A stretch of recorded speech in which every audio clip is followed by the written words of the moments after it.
사장님, 오늘은 제가 먼저 꼬셔도 되는 날이죠? 그 한마디에 제 손이 멈췄습니다. 맥주 거품이 잔 위에서 살짝 넘치고 저는 급히 받치려다 그만 테이블에 조금 흘려버렸습니다. 오늘도 평소처럼 당돌하게 굴 생각이었는데 이상하게 상기된 얼굴이 먼저 들켜버린 기분이었습니다. 게다가 셔츠 쪽을 내려다보니 웃기게도 하나 더 풀린 단추가 눈에 띄었습니다. 이런 상황이 벌어진 데에는 아주 충격적인 이유가 있었습니다. 손님이 어려서가 아니었습니다. 20대 손님이 가끔 오는 건 흔하니까요. 문제는 그가 너무 자연스럽게 마치 오래전부터 제 틈을 알고 있었다는 듯이 다가왔다는 겁니다. 다가오면서도 밀어붙이지 않고 능청스럽게 웃고 그 와중에 제가 외로운 여자라는 걸 들키기 전에 제가 먼저 무너질 것 같은 분위기를 만들어 버렸습니다. 저는 혼자 호프집을 운영합니다. 술 따라주고 안주 내고 웃어주고 가끔은 당돌하게 농담도 던집니다. 그렇게 해야 가게가 밝아지고 손님들이 편해지니까요. 그런데 오늘은 달랐습니다. 가게 조명은 여전히 따뜻했고 스피커에선 경쾌한 노래가 흘렀고 튀김에서 나는 고소한 냄새도 똑같았는데 그가 앉아있는 자리만 이상하게 무대처럼 느껴졌습니다. 그리고 저는 그 무대 위에서 제가 생각보다 훨씬 외롭다는 사실을 들키지 않으려고 더 밝게 웃으려 애쓰고 있었습니다. 맥주가 조금 흘렀습니다. 사실 별일 아닙니다. 하루에도 몇 번씩 있는 일이고 저는 그런 실수쯤은 당돌하게 넘기는 편입니다. 아이고, 오늘 거품이 기분이 좋네요? 하고 웃어버리면 끝이죠. 그런데 그가 먼저 움직였습니다. 사장님, 괜찮습니다. 제가 할게요. 말투가 너무 깔끔해서 순간 웃음이 멈췄습니다. 20대 손님들은 대체로 서툴게 친절하거나 과하게 들떠있거나 아니면 아예 조용한데 이 사람은 딱 필요한 만큼만 움직였습니다. 휴지를 꺼내 테이블을 닦는 손길이 차분했고 그 차분함이 오히려 장난 같았습니다. 제가 자주 이럽니다. 그가 덧붙였습니다. 자주 맥주를 쏟는다는 뜻이 아니라는 걸 저는 바로 알아차렸습니다. 자주 분위기를 이렇게 만드는 사람이라는 뜻 같아서요. 저는 수건을 들고 다가가며 일부러 더 밝게 말했습니다. 손님이 왜요? 제가 하는 거죠. 그런데도 그는 손을 떼지 않았습니다. 닦는 동작이 끝났는데도 손바닥이 테이블 위에 잠깐 머뭅니다. 그 잠깐이 길게 느껴졌습니다. 그리고 그 순간 아주 짧게 정말 실수처럼 그의 손가락이 제 손등에 닿았습니다. 저는 피해야 했습니다. 사장과 손님의 선. 그 선은 제가 제일 잘 아는 선이니까요. 그런데 이상하게도 저는 피하지 않았습니다. 제가 당돌한 편이라서가 아닙니다. 당돌함은 제가 선택하는 성격인데 이건 선택이 아니라 반응이었습니다. 제 얼굴이 순간 더 뜨거워지는 걸 느끼며 저는 제가 상기된 얼굴을 숨기지 못하고 있다는 걸 알았습니다. 사장님, 그가 살짝 웃었습니다. 오늘 되게 귀여우세요.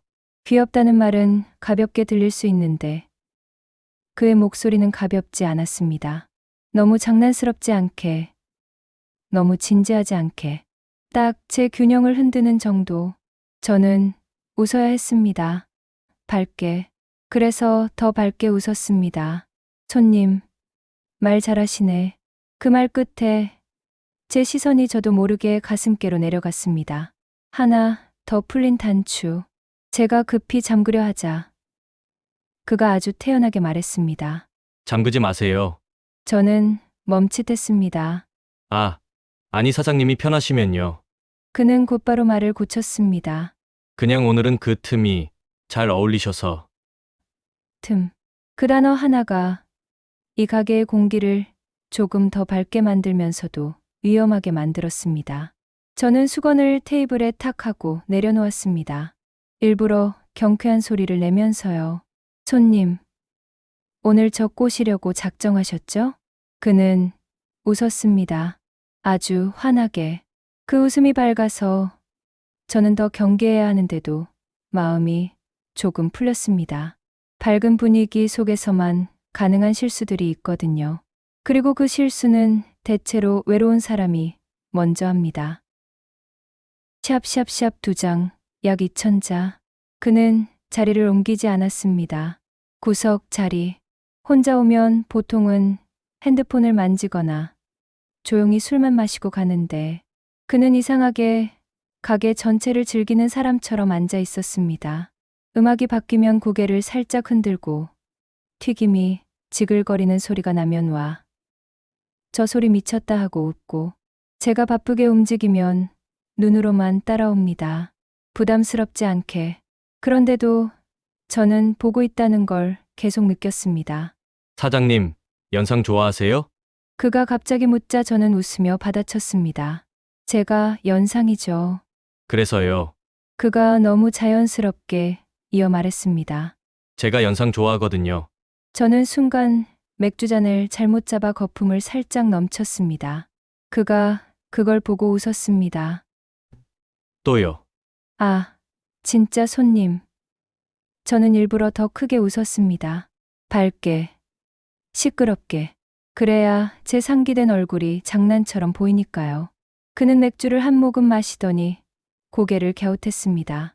근데 사장님, 당돌하신데 되게 외로워 보이세요. 그 말에 심장이 툭 하고 떨어졌습니다. 들키면 안 되는 걸 들킨 느낌. 저는 즉시 농담으로 덮었습니다. 에이, 외로우면 장사 못해요. 손님들 기운 받아야죠. 그런데 그는 고개를 끄덕이며 조용히 말했습니다. 그럼 제가 오늘 기운 드릴게요. 말이 너무 똑바르니까 오히려 웃기고 그래서 오히려 위험했습니다. 저는 안주를 내주며 일부러 더 가까이 다가갔습니다. 당돌한 사람은 물러서지 않습니다. 대신 먼저 다가가서 내가 통제한다는 척을 하죠. 손님, 말은 참 잘해요. 근데 꼬시는 건 어려울 텐데. 그가 손바닥을 펼쳐 보였습니다. 어려우면 배울게요. 뭐려? 그는 눈을 올려 저를 봤습니다. 밝은 눈, 장난기. 그런데 그 안에 묘하게 진심 같은 게 있었습니다. 사장님이 좋아하는 속도요. 속도. 오늘 밤의 단어들이 자꾸 틈, 속도 같은 것들로 바뀌는 게 이상했습니다. 직접적인 말보다 더 오래 남는 단어들. 저는 웃으며 맥주병을 들어 잔에 따랐습니다. 그럼 손님, 속도 맞추려면요. 저부터 취하면 안 되는데. 그는 고개를 끄덕였습니다. 취하지 마세요. 대신 솔직해지세요. 저는 웃음을 잃지 않으려 했습니다. 밝게. 그런데 밝게 웃을수록 제 외로움도 같이 반짝이는 것 같았습니다. 숨길수록 더 보이는 종류의 외로움이 있거든요. 샵샵샵 3장, 약 2,000자. 마감 시간이 가까워질수록 가게는 더 조용해졌습니다. 다른 손님들이 하나둘 나가고 의자 끄는 소리가 멀어지고 계산기 소리가 잦아들고 저는 그 조용함을 싫어합니다. 이혼하고 난 뒤로 조용한 밤은 늘 생각을 데려왔으니까요. 그래서 보통은 라디오 볼륨을 조금 올립니다. 그런데 오늘은 올리지 않았습니다. 그가 남아있는 동안 조용함이 이상하게 밝은 긴장으로 느껴졌기 때문입니다. 그는 제 단추를 다시 보지 않았습니다. 보고도 모르는 척하는 건지, 이제는 필요 없어서 안 보는 건지, 그 차이를 모르겠어서 더 신경 쓰였습니다. 저는 일부러 손님, 나이 몇 살이에요? 하고 물었습니다. 26이요. 어리네. 그래서 더 잘할 수 있어요. 뭐려? 그는 웃으며 잔을 돌렸습니다. 기다리는 거요. 그 말이 참 이상했습니다. 보통 꼬시는 사람은 밀어붙입니다. 그런데 이 사람은 기다린다고 말합니다. 그것도 밝게 웃으면서요. 저는 그 밝음이 더 위험하다고 느꼈습니다. 어둡게 다가오는 욕망은 피할 수 있는데 밝게 다가오는 욕망은 거절하면 내가 나쁜 사람이 되거든요. 사장님, 솔직히 말해도 돼요? 말해보세요. 저는 일부러 당돌하게 턱을 들어 보였습니다. 오늘 사장님, 엄청 예쁘세요. 저는 코웃음을 쳤습니다. 오늘만? 그는 바로 받아쳤습니다. 오늘은 더요. 그 순간 제 얼굴이 다시 뜨거워졌습니다. 상기된 얼굴. 저는 웃음으로 덮었습니다. 손님, 멘트는 100점. 근데 사장 마음은 쉽지 않아요. 그는 고개를 끄덕였습니다. 알아요. 그래서 전 한 번에 안 가져요. 뭐려? 사장님 마음. 말이 너무 단정해서 저는 잠깐 말문이 막혔습니다. 밝게 웃고 있는 가게 안에서 그 말만 유난히 또렷했습니다. 저는 맥주병을 내려놓고 물을 한 잔 따라 마셨습니다. 손님, 이런 거 연습했죠? 그는 손을 들어 항복하듯 웃었습니다. 연습이요? 아니요. 전 그냥 연상이 좋아서요. 왜? 그는 잠깐 생각하더니 아주 가볍게 말했습니다. 연상은요. 표정으로 거짓말 못 하잖아요. 그 말이 제 가슴을 건드렸습니다. 표정.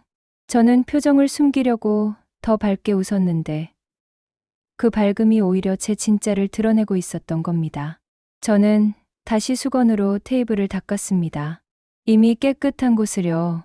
그리고 속으로 생각했습니다. 이 사람, 오늘 여기서 뭘 가져가려고 하는 거지? 그가 대답하듯 말했습니다. 사장님, 오늘은 그냥 다음을 만들고 싶어요.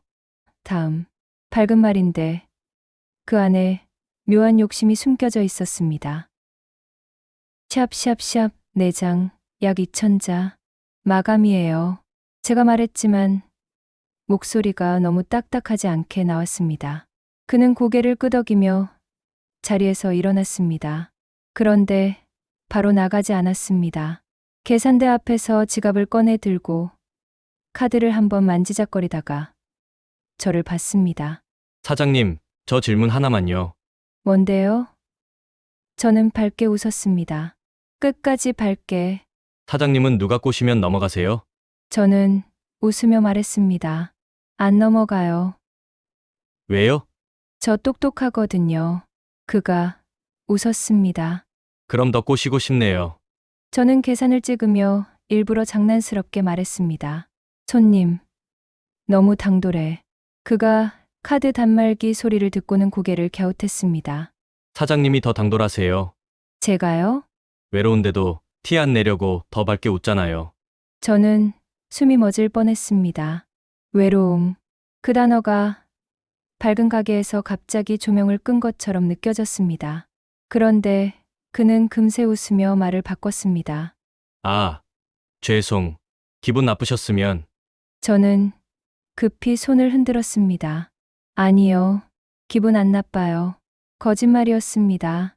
기분이 나쁜 게 아니라 들킨 게 무서웠습니다. 그는 문 쪽으로 한 발 가다가 다시 돌아섰습니다. 사장님, 네. 단추요. 저는 반사적으로 가슴께를 내려다봤습니다.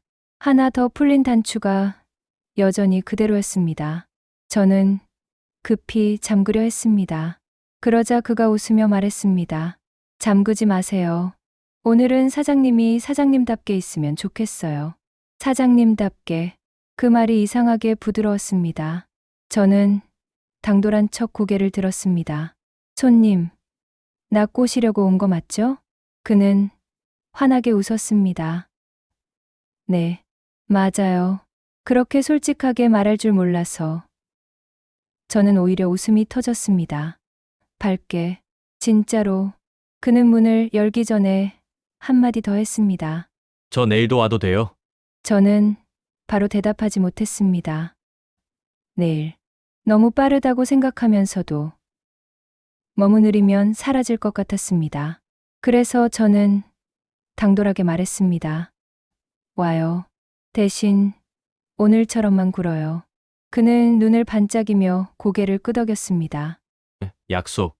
약속이라는 단어가 어른스럽게 들리지 않아서 오히려 더 설렜습니다.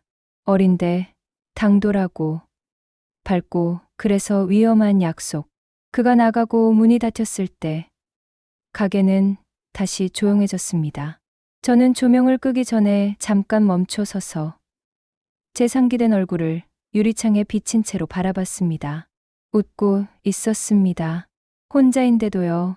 그게 더 외로웠습니다. 동시에 그 외로움이 오늘만큼은 덜 창피했습니다. 누군가 알아차렸으니까요. 알아차리고도 비웃지 않았으니까요. 저는 셔츠를 내려다봤습니다. 하나 더 풀린 단추. 잠글까 하다가 멈췄습니다. 오늘 밤은 정리로 끝내고 싶지 않았습니다. 정리하면 다시 혼자가 되니까요. 그래서 보류했습니다. 보류는 희망과 비슷합니다. 결론이 없어서 다음이 생기니까요. 다음 날, 정말로 그가 왔습니다. 문을 열며 손을 흔들고 밝게 웃었습니다. 사장님, 저 왔어요. 그 밝음이 가게 전체를 한 톤 더 환하게 만들었습니다. 저는 일부러 더 당돌하게 말했습니다. 또 꼬시러 왔어요? 그는 바로 대답했습니다. 네, 오늘은 어떻게 꼬실 건데요? 그는 잠깐 생각하더니 아주 진지한 얼굴로 말했습니다. 사장님이 외롭지 않게요. 그 말이 너무 고다서 저는 순간 아무 말도 못했습니다. 당돌함이 휘청했습니다. 그래서 저는 다시 웃었습니다. 밝게, 손님, 그런 말은 반칙이에요. 그는 웃으며 잔을 내려놓았습니다. 반칙하면 넘어오실 거예요? 저는 고개를 저었습니다. 쉽게는 안 돼요. 알아요. 그가 고개를 끄덕였습니다. 저는 기다릴 줄 아니까. 또 기다림. 어제와 같은 단어. 그런데 오늘은 그 단어가 조금 덜 무서웠습니다. 밝은 음악이 흐르고 튀김이 지글거리고 그는 웃고 있고 저는 당돌하게 술을 따르며 말했습니다. 그럼 손님, 오늘도 숙제 하나 내줄게요. 뭔데요? 제 표정 보고도 계속 밝게 웃을 수 있나. 그는 한치도 망설이지 않고 웃었습니다. 할 수 있어요. 저는 그 웃음을 보며 알았습니다. 이 사람은 제 외로움을 어둡게 만들지 않습니다. 밝게 들고 와서 제가 숨지 못하게 하지만 대신 제가 숨지 않아도 되게 만듭니다. 그날 밤에도 아무 일도 일어나지 않았습니다. 그런데 욕망은 더 선명해졌습니다. 해소가 없어서가 아니라 밝은 분위기 속에서 욕망이 부끄럽지 않게 자랐기 때문입니다. 저는 그게 더 위험하다고 느꼈습니다. 그리고 동시에 그 위험이 오랜만에 제가 살아있다는 느낌을 줬습니다. 구독과 좋아요로 우리 다음 이야기에서 또 만나요.